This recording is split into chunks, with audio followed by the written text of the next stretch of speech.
बिहार में पंचायत चुनाव को लेकर शोर तेज होती जा रही है, लेकिन सबसे अहम समस्या ही खत्म होने का नाम नहीं ले रही है। राज्य सरकार पंचायत चुनाव को लेकर हर स्तर से तैयारी कर रही है। राज्य निर्वाचन आयोग समय से चुनाव कराने को लेकर प्रतिबद्ध है, लेकिन इस बार चुनाव कराने के लिए सबसे जरूरी चीज ईवीएम मशीन को लेकर फंसा पेच समाप्त होने का नाम नहीं ले रहा है। पिछले कई महीने से यह संकट कम होने के बजाय और अधिक गहराता जा रहा है। पंचायत चुनाव कराने को लेकर हर तैयारी पूरी हो चुकी है। बिहार में पंचायत चुनाव को लेकर शोर तेज होती जा रही है, लेकिन सबसे अहम समस्या ही खत्म होने का नाम नहीं ले रही है। राज्य सरकार पंचायत चुनाव को लेकर हर स्तर से तैयारी कर रही है।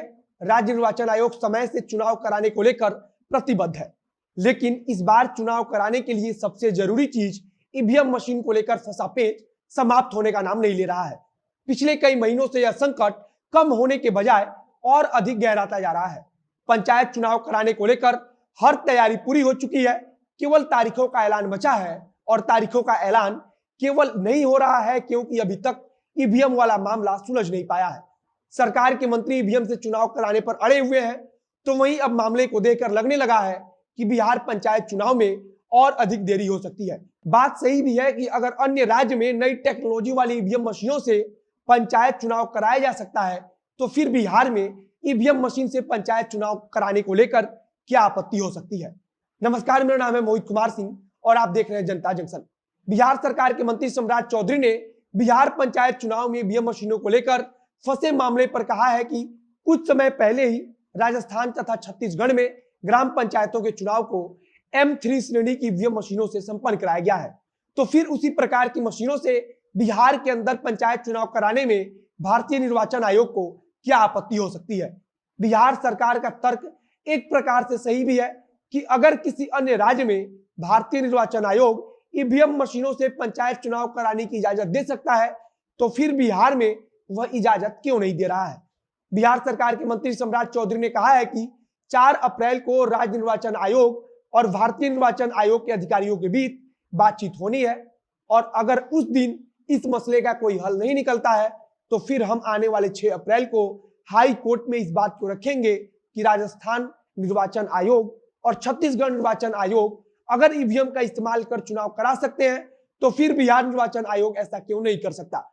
उन्होंने कहा कि हम कोर्ट में इस चीज का उदाहरण देंगे कि भारतीय निर्वाचन आयोग की तरफ से इन राज्यों को चुनाव कराने की इजाजत दी गई थी, तो फिर इसी आधार पर बिहार में भी ईवीएम के जरिए पंचायत चुनाव कराने की इजाजत दी जाए। सम्राट चौधरी ने कहा कि राज्य निर्वाचन आयोग का स्टैंड बिल्कुल साफ है और भारतीय निर्वाचन आयोग इसमें जो कुछ कर रहा है वह अस्वीकार्य है। उन्होंने कहा कि राज्य निर्वाचन आयोग का फैसला बिल्कुल सही है और इससे पीछे हटने का कोई सवाल ही पैदा नहीं होता है। अब 6 अप्रैल को इस मामले पर हाई कोर्ट में सुनवाई होनी है, और अगर सब कुछ साफ नहीं होता है तो फिर पंचायत चुनाव टलने की पूरी उम्मीद जताई जा रही है। अब आपको पूरा मामला समझा देते हैं। इस बार राज्य निर्वाचन आयोग ने बिहार में पंचायत चुनाव कराने का फैसला ईवीएम मशीनों के जरिए लिया है। राज्य निर्वाचन आयोग की तरफ से यह प्रस्ताव राज्य सरकार के पास भी भेजा गया था, जिसे राज्य सरकार ने भी मान लिया था, और फिर यह बात स्पष्ट हो गया कि इस बार पंचायत चुनाव नए टेक्नोलॉजी वाले ईवीएम मशीन से ही कराया जाएगा।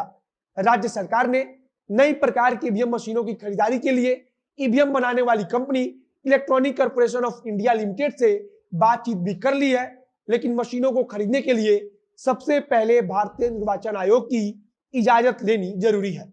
भारतीय निर्वाचन आयोग से यही मामला फंसा है।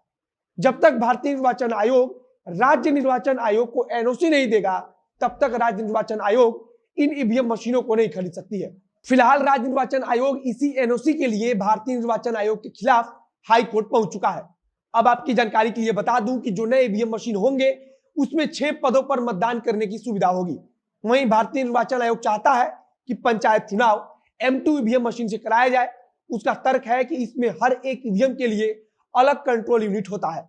एक और खबर है जिससे पंचायत चुनाव लड़ने वाले प्रत्याशियों में हड़कंप मचा हुआ है।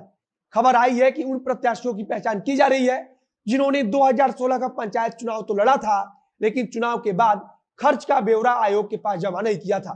जिन प्रत्याशियों ने पिछले पंचायत चुनाव में भाग लिया था, लेकिन खर्च का ब्यौरा उन्होंने आयोग को नहीं बताया था, वे इस बार का चुनाव नहीं लड़ सकते हैं।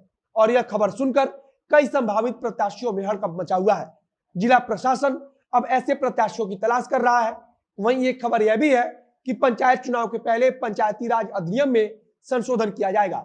संशोधन में तय किया जाएगा कि अगर मुखिया और अन्य पंचायत स्तर के प्रतिनिधियों का कार्यकाल समाप्त हो जाता है तो फिर उसकी जिम्मेदारी किन अफसरों को सौंपी जाएगी। फिलहाल पंचायत चुनाव को लेकर आगे जो कुछ खबर आएगी उसे हम आप तक पहुंचाते रहेंगे। वीडियो अच्छा लगा तो शेयर कीजिए, फेसबुक पर देख रहे हैं तो पेज को लाइक कीजिए, यूट्यूब पर देख रहे हैं तो चैनल को सब्सक्राइब कीजिए। मिलते हैं फिर बहुत जल्द अगले वीडियो में। कैमरे के पीछे खड़े हैं वरुण झा और मैं मोहित कुमार सिंह। धन्यवाद।